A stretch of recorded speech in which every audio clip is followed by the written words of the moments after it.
Assalamualaikum warahmatullahi wabarakatuh.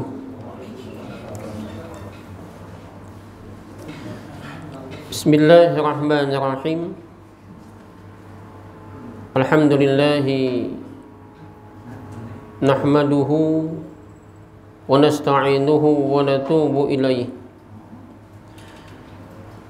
Wa na'udzu billahi min shururi anfusina wa min sayyiati a'malina.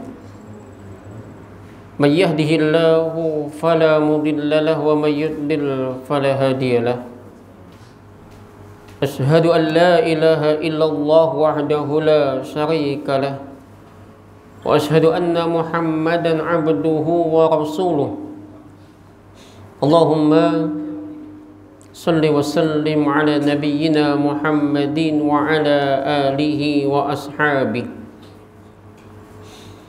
wa ba'du. Wa qala al-musannif rahimahullahu ta'ala wa nafa'ana bihi wa bi'ulumihi fid dharain amin. Ayyuhal walad,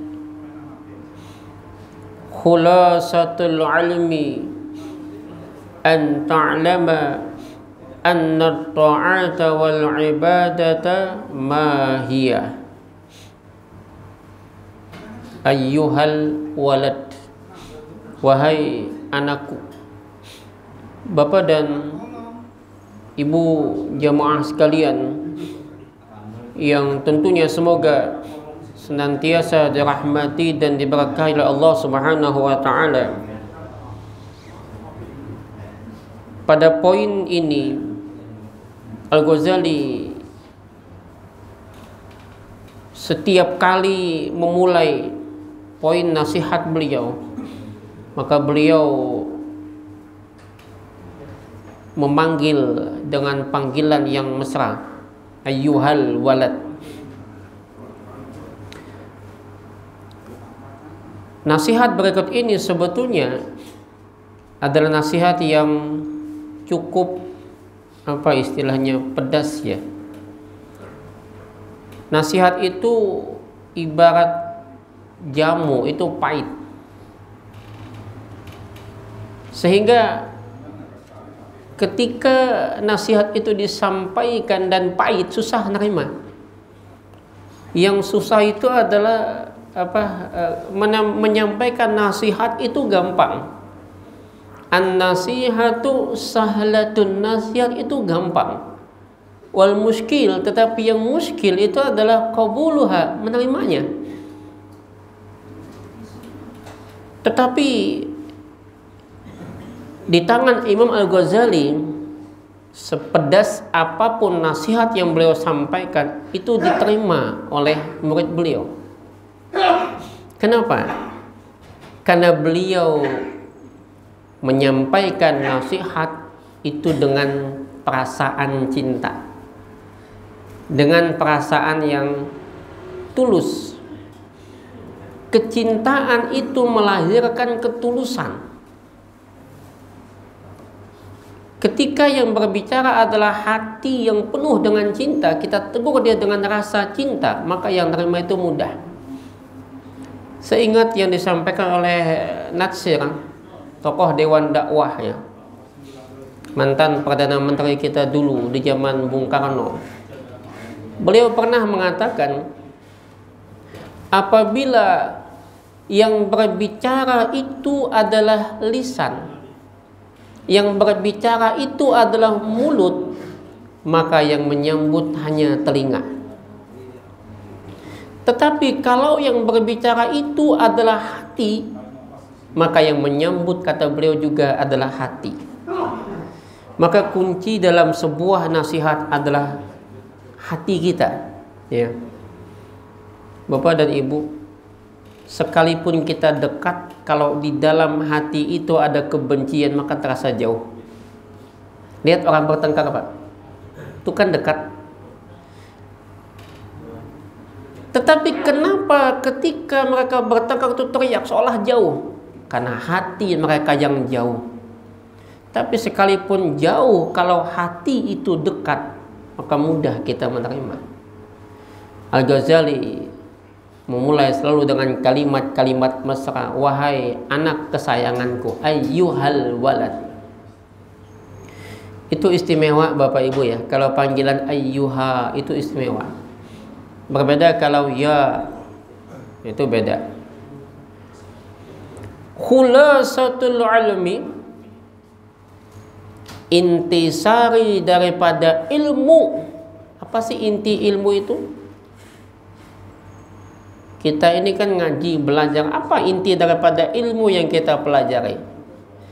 An ta'lama anna ta'ata wal ibadata mahi.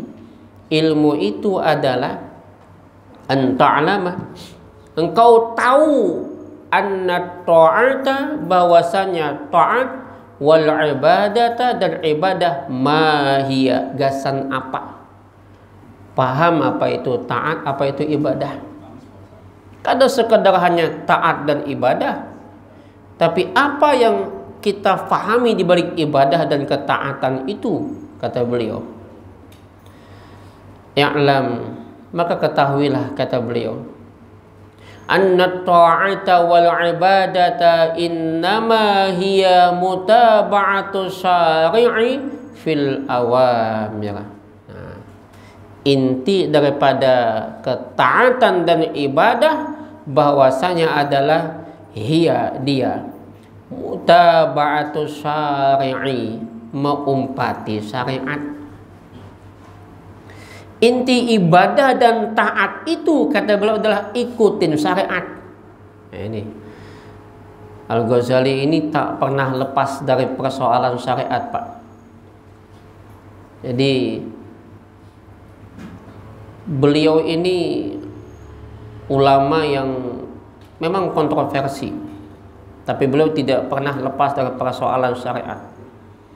Bahkan di bab lain beliau mengatakan, jangan tertipu Anda dengan ucapan dan kelakuan yang aneh-aneh dari kelompok tasawuf, kata beliau.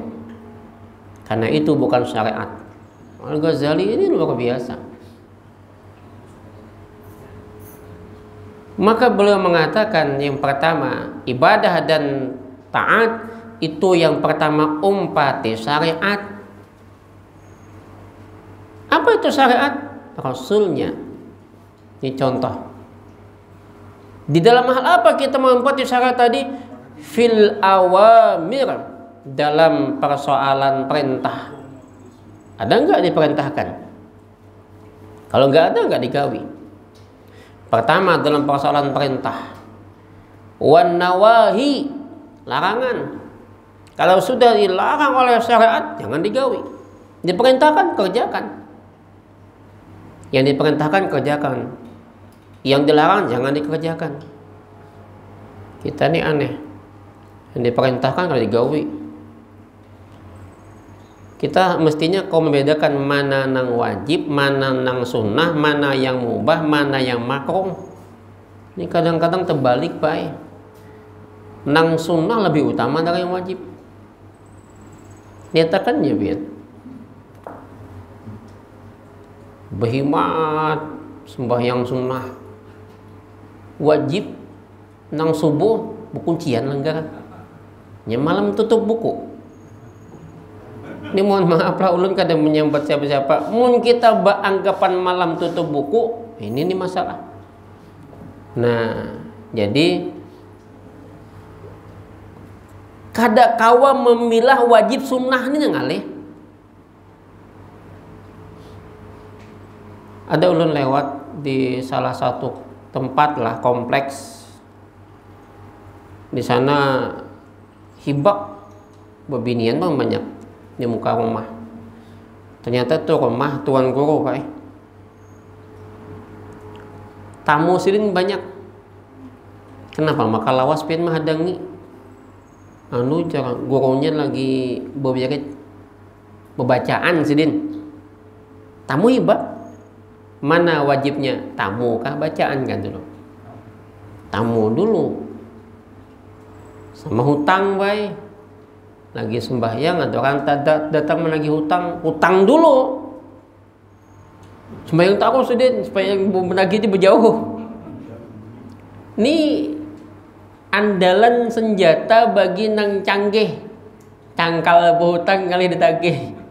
Sembahyang terus sudah berjauh hanya ambil sembahyang sidin. Ini ilmu sidin juga lah. Jadi manusia ini macam-macam. Nah maka bedakan mana wajib, mana nang sunnah. Kita harus bisa membedakan nih. Meskipun kata Al-Ghazali itu digawi oleh, mohon maaf, yang dianggap itu wali menggawi, jangan dulu langsung kita ambil. Tolak ukurnya syariat, ada nggak disyariatkan? Nah, berbeda kalau berbicara tentang masalah khususiyat. Misal, ya, ada khususiyat tentang para nabi lah, yang tidak bisa oleh sembarang orang menggawi, contohnya nabi. Misalnya kita dibatasin bini itu boleh sampai 4. Ya kalau 4 kalau iyalah. Siapa nah hendak nah 60. Tapi nabi lebih pada 4, berarti itu khususiat. Nggak boleh diumpati. Nabi Haidir misalnya kan memecahkan perahu, membunuh anak kecil dan sebagainya. Ada kok diumpati. Itu kelakuan-kelakuan kelompok-kelompok yang kita jangan langsung mengumpati. Artinya, oh ini ada sesuatu mungkin kita itu kada paham, Pak. Termasuk ucapan-ucapan para ahli tasawuf. Kata Al-Ghazali ini ya. Coba kalau buka di bab lain. Al-Ghazali itu bahkan mengingatkan kepada kita, di antaranya adalah kata beliau,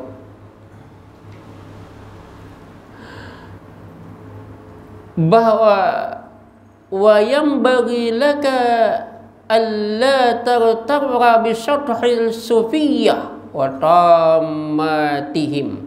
Nah ini, jangan kita terjebak pada ucapan, kelakuan, keanehan-keanehan oleh para sufi, termasuk ucapan-ucapan beliau.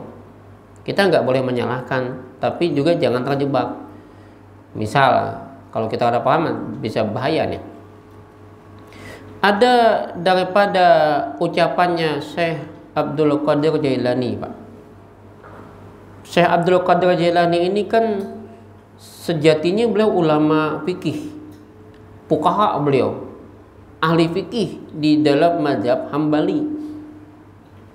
Jangan dianggap remeh, beliau menegakkan syariat. Cuman wah ini aja nang dikisahkan nang masalah nang hal-hal yang kita anggap keramat macam-macam.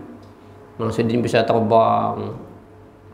Makanya kata Al-Ghazali, kalau kita melihat orang itu hebatnya karena dia bisa terbang, apa bedanya sama burung? Kalau cuma bisa berjalan di banyu, ikan pun bisa jalan di banyu. Jangan lihat itu, kata Al-Ghazali. Ini yang saya lihat bagus Al-Ghazali ini. Apa kata Syekh Abdul Qadir, Pak? Ilahi, yang aziz, Tuhanku, wahai zat yang maha perkasa, anta wahidun fis sama, engkau satu-satunya di langit, wa ana wahidun fil ardi, dan aku satu-satunya di bumi. Ini mungkin salah paham, menuduh macam-macam nih. Wah, Abdul Qadir Jailani mengaku setingkat dengan Tuhan. Jangan dianggap kayak begitu. Fuqaha beliau ini, ahli fikih. Apa yang beliau maksudkan? Wahai Tuhan, kau satu-satunya di langit. Apa maknanya? Engkau satu-satunya yang maha tinggi.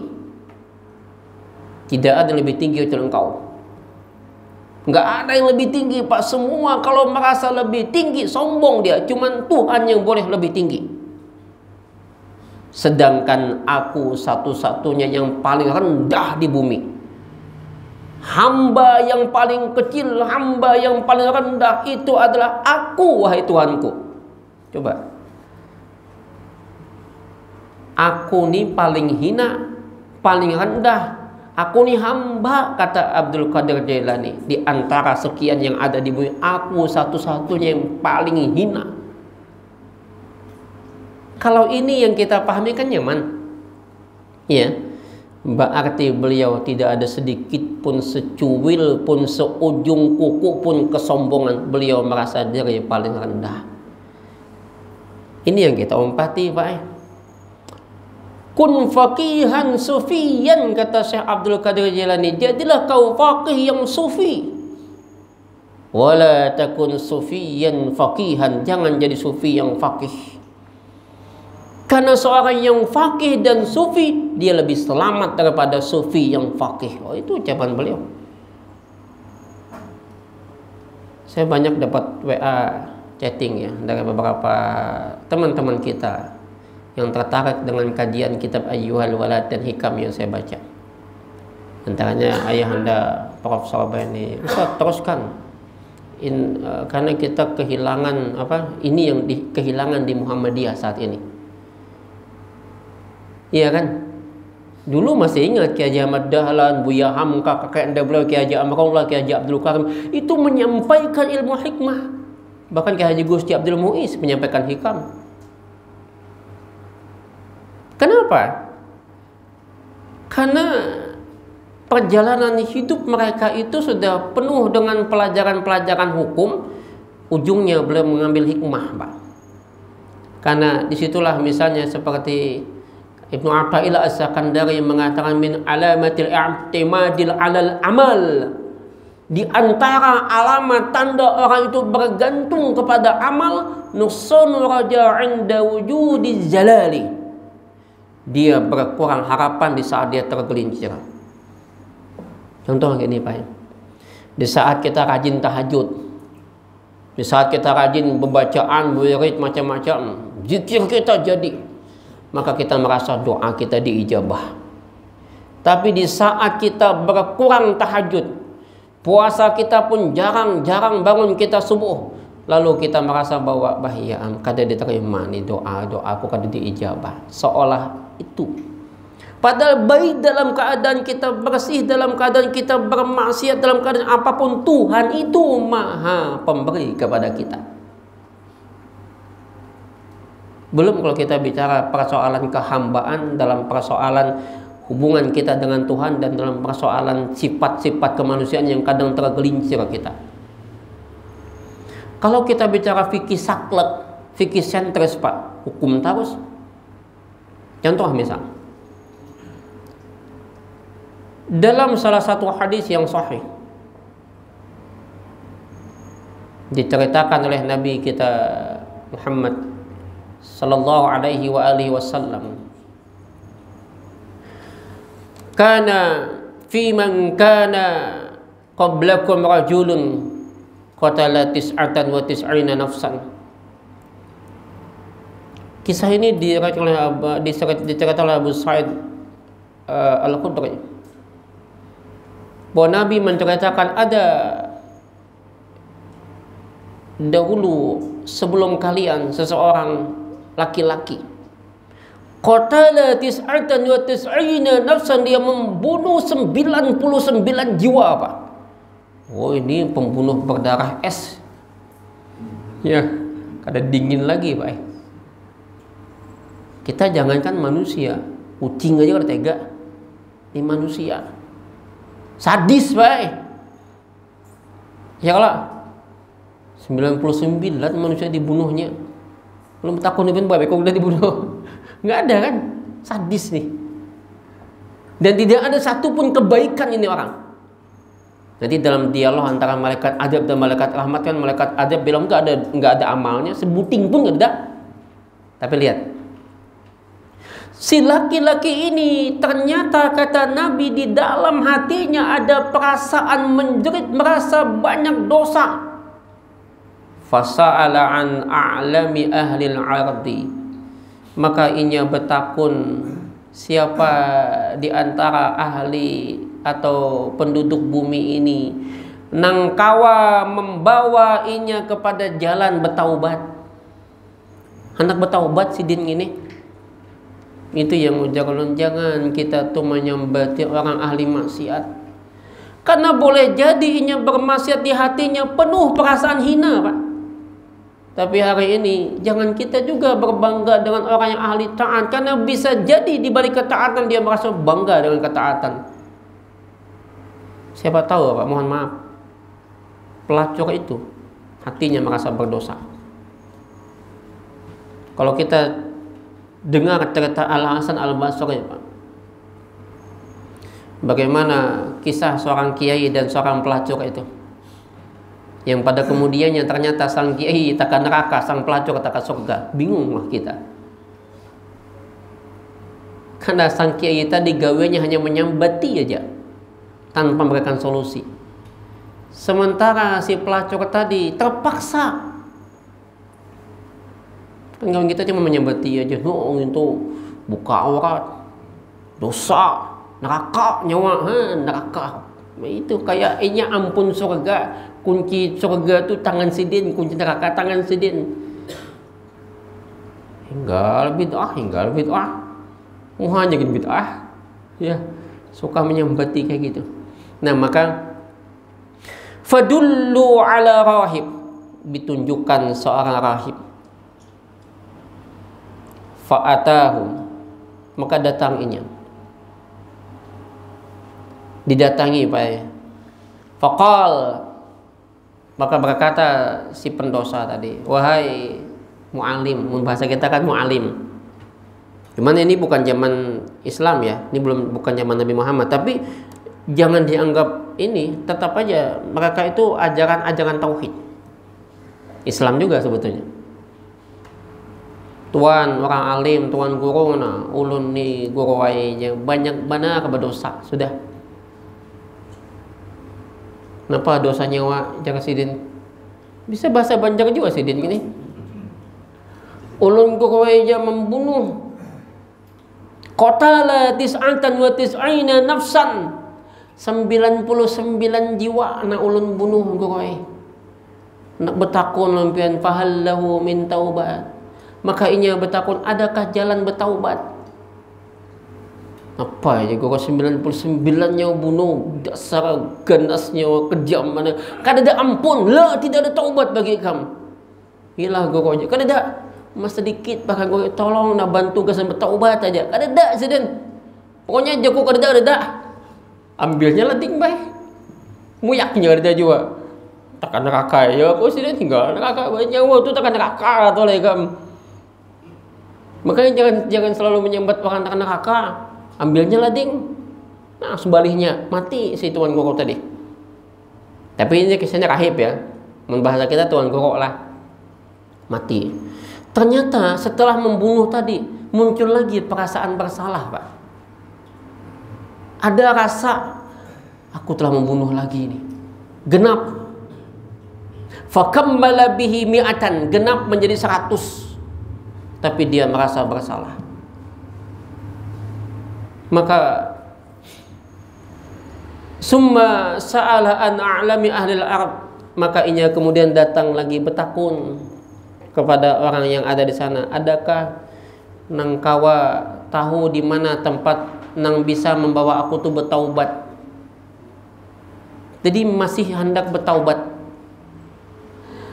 Fadullu ala rajulun alim, maka ditunjukkan seorang yang alim, orang yang ahli ilmu. Nah, kalau nang tadi ulun mengibaratkan, Pak, ahli fikih masih. Ahli fikih itu kan persoalannya hitam putih, halal haram, dosa pahala, ancaman-ancaman. Maka didatanginya orang tadi dan inya berkisah, wahai guru aja, ulun ni guru aja, banyak benar dosa. Mungkin kalau dihitung tuh ada kehitungan dah dosa.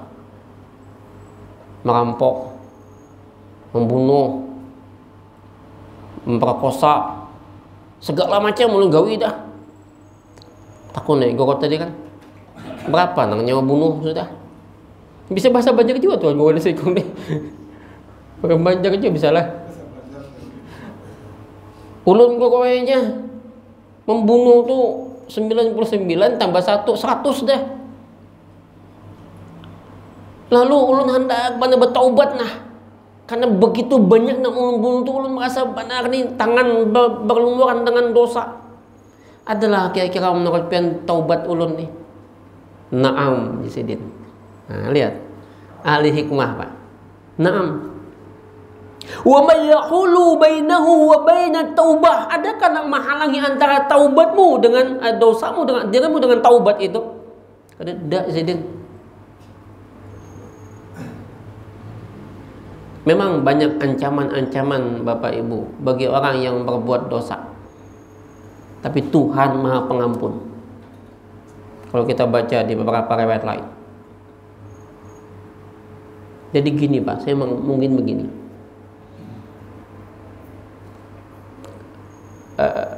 Saya selalu melihat gini, Tuhan itu kalau menghukum hambanya itu tidak pernah menggunakan tangan beliau langsung, tapi menggunakan tangan-tangan pembantunya, malaikat Jabaniyah nanikiau. Pukuli aja Tuhan, pukuli, tapi tangan-tangan pembantu.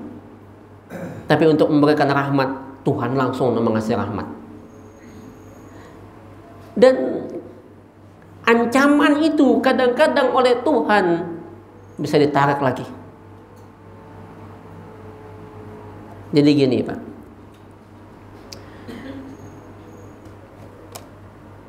ulun maancam pian, ya Allah bilanya terlambat awas kamu dihukum. Ternyata ketika itu dia datang terlambat, tapi dia menceritakan alasannya.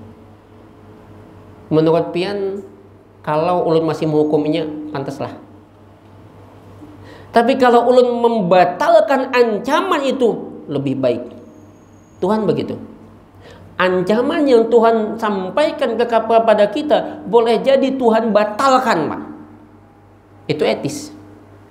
Tapi kalau bicara tentang janji kebaikan, ulun berjanji kebaikan ke sampean. Pokoknya karena bilanya anu kujulungi sini. Ternyata ulun batalkan, maka itu melanggar etika. Kalau persoalan kebaikan, Tuhan tidak pernah membatalkan janji kebaikan Tuhan. Tapi kalau persoalan ancaman, begitu banyak Tuhan yang bisa merubah ancaman itu menjadi kebaikan. Lihat, jangan terlalu berdakwah tuh jangan terlalu kasar. Bukahan orang. Dan memang ulun paham tujuannya supaya kita tuh selamat. Begitu ingin selamat Pak, habis mengaji kan rupanya di pengajian itu bahwa bilanya pakaian berada di bawah mata kaki maka itu bagian neraka. Pulik ke rumah sih din tempat pengajian, dan betul dia sahih itu. Dibukai lemari abahnya, selawar abahnya ditatakinya. Kenapa? Kada salah juga, karena ini anak abahnya selamat. Cuman istilahnya logikanya dia tuh nggak jalan. Bulik abah, sian abah mau ojek. Kalau kulihan pulang seharian, mandi sidin, untuk mandi ambil selawar, bertatakan bah habis. Ayo pian, kada kesalah. Hamuk itu nang betinju dua anak. Ulun bahas PP selamat ya, apa selamat ya banyak ini selawar ini tataki. Mereka kita kau lagi. Dia tidak memahami makna kenapa disuruh mengangkat. Bekarasan gitu Pak. Datang guru aja. Kenapa Bu? Anak ulun gue bertinju dua abahnya. Kenapa pakai bertinju? Anu kah belajar tinju kah atau kayak apa kah? Boleh kau mah kau aja mengaji di mana kah mengaji sidin gitu. Boleh kau mah selawar abahnya ditatakinya wajar aja bertinju. Beragama terlalu konvensional ya, bahasa ulun tuh tekstual. Nah, maka Akhirnya apa kata si tuan koko tadi? Intalik ila ardi kada wa kada. Kamu pergi ke satu tempat begini-begini. Nah, itu belum jelaskan begini-begini tempatnya. Fa inna biha unasu ya'buduna Allah Ta'ala, maka sesungguhnya di sana ada manusia-manusia yang menyembah hanya kepada Allah Ta'ala. Fa'budillahu ma'ahum, maka sembahlah bersama mereka akan Allah. Satu di sana tuh ada satu tempat, ikam datangi ke sana. Lalu ikam menyembah Tuhan bersama dengan mereka. Wala tarji ila ardika, jangan berbulik lagi ke tempatnya ikam semalam. Sudah kita pindah, sudah kita hendak berubah, tinggalkan tempat yang dahulu, maulah kita maksiat.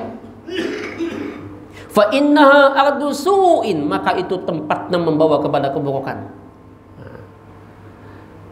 Lalu berangkat si laki-laki itu. Hatta idza nasafa tariq. Nasafa itu tengah, Pak. Malam ini kan malam nisfu nih. Malam tengah. Nisfu Sya'ban, ya tengah bulan Sya'ban maknanya. Jadi yang namanya nisfu itu ya pertengahan. Puasa nisfu, puasa pertengahan. Kan gitu. Adakah puasa nisfu, Ustaz? Ada. Nabi itu puasa bukan nisfu aja. Mulai tanggal 1 puasa pertengahan. Ya ada, Nabi puasa tanggal 15. Tapi sejak tanggal 1, 2, 3 sampai 27. Ada yang menyambat 27 hari, ada yang menyambat 28. Tapi kada sebulanan. Tapi hampir sebulanan juga sudah. Dari Aisyah, ma ra'aitu Rasulullah sallallahu alaihi wasallam istakmala siyama syahrin qat. Unda kada suah aja Aisyah melihat Nabi itu puasa sempurna sebulanan kecuali bulan illa syahr Ramadan, bulan Ramadan. Wa ma ra'aitu fi syahrin, nah lihat, dan tidak pernah aku melihat Nabi itu dalam satu bulan aktsara minhu siyaman, paling banyak di dalamnya puasa fi Sya'ban, bulan Sya'ban. Kenapa Nabi kada sampai sebulanan? Pertama ada batas, supaya dibatasi mana Sya'ban mana Ramadan. Yang kedua itu ada nilai juga secara kesehatan ada di situ. Makanya ada banyak dalil ya. Di antaranya juga kenapa Nabi puasa hendak sebulanan? Karena bulan Sya'ban kata Nabi adalah yaghfulun nasu anhu, kebanyakan manusia itu lupa baina Rajab dan Ramadan. Dan kedua, itu bulan diangkat amal ila rabbil alamin setiap hari.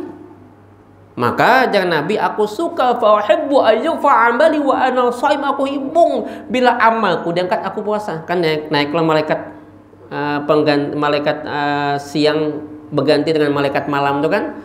Maka nah Tuhan, apa ajar Tuhan amalan hamba unda ini Tuhan, nah terakhir tuh Tuhan ini buka puasa. Himung Nabi. Si Adul Bang Adul terakhir Tuhan di mall. Nah ini makanya jangan kita itu bilanya sanja tuh berjalan ke mall.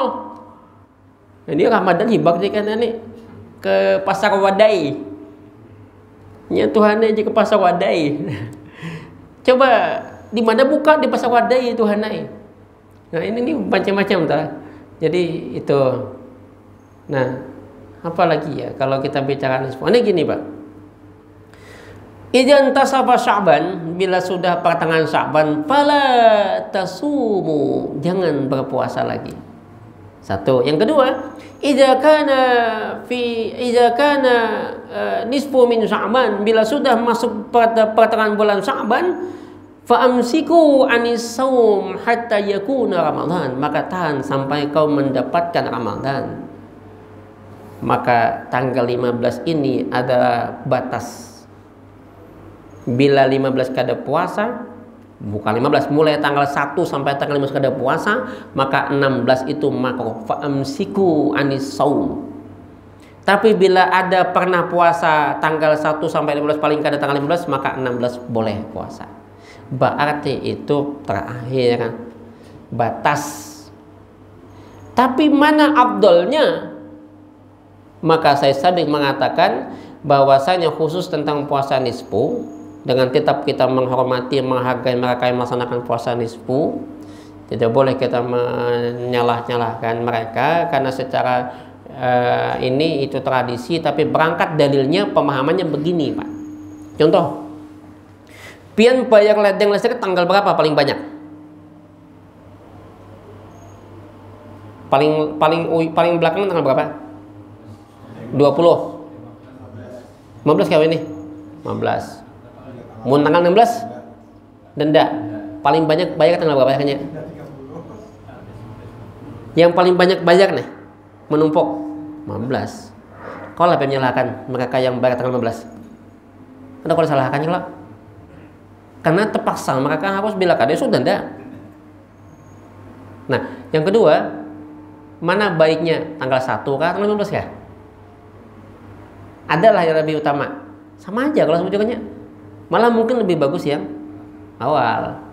Nah, itu dari yang kita coba pahami kenapa mereka itu paling banyak nisfu. Tetapi nanti berkaitan lagi dengan khususiyat. Ada nggak khusus? Itu yang jadi masalah. Ya, boleh nggak khusus? Nah, sehingga maunya bila sudah tanggal esok puasa 16 terusnya puasa lagi. Gitu Pak ya. Nah, itu nggak bisa kita menyalahkan. Gimana caranya? Ya sambil dipadahi bergamatan. Nah, sampai Isya ya. Baik.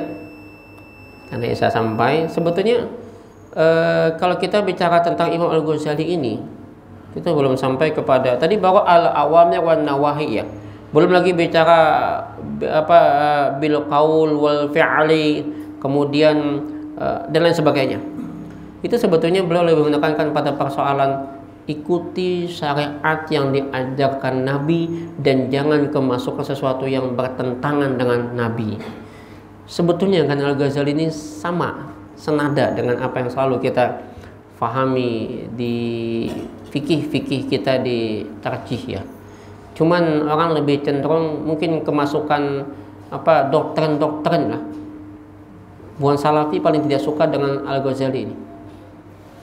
Padahal kalau kita pahami lebih jauh, luar biasa kajian beliau ini. Ya.